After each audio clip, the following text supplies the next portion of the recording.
మిమ్మల్ని కేటీఆర్ గారిని అరెస్ట్ చేస్తా అంటే ఈయన సవాల్ ఇసరటం. దానికి రీజన్ ఏం లేదన్న. అప్పుడు ఓటుకు నోటు కేసులో 50 లక్షలు సంథింగ్ ఎంతనో దొరికింది.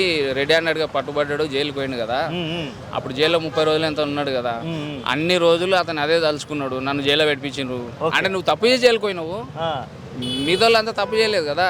కాకపోతే అతని దృష్టిలో కక్ష ఎట్లా మొదలైందంటే, నన్ను జైల్లో పెట్టిన కదా, నేను గెలిచినాక నేను వచ్చిన తర్వాత ప్రతి ఒక్కరిని ఏదో రీజన్, ఆ రీజన్ లేకపోయినా సృష్టించి తయారు చేసి జైల్లో పెట్టిద్దాము, అదే ప్రయత్నం అంతే తప్ప వేరే ఏం లేదు.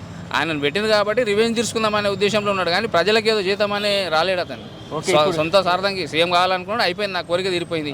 అటు కాంగ్రెస్ పరువు కూడా తీస్తున్నాడు, ఎందుకంటే కాంగ్రెస్ కూడా ఫ్యూచర్లో భవిష్యత్తు లేదు.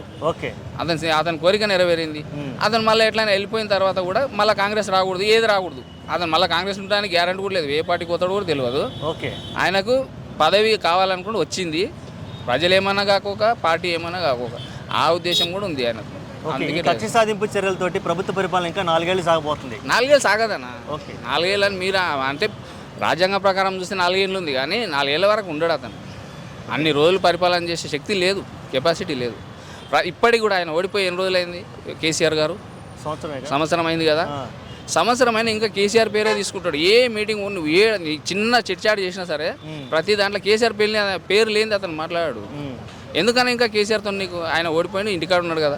నువ్వు ప్రజలకు ఏం చేస్తావు, ఫ్యూచర్లో ఇంకేం చేయాలనుకుంటున్నావు, ఇప్పుడు ఇంకా ఏం సంక్షేమ పథకాలు చేస్తున్నావు, వీటి గురించి చెప్పు. ఇప్పుడు నువ్వే సీఎం, ఇంకా కేసీఆర్ అనుకుంటే ఎట్లా?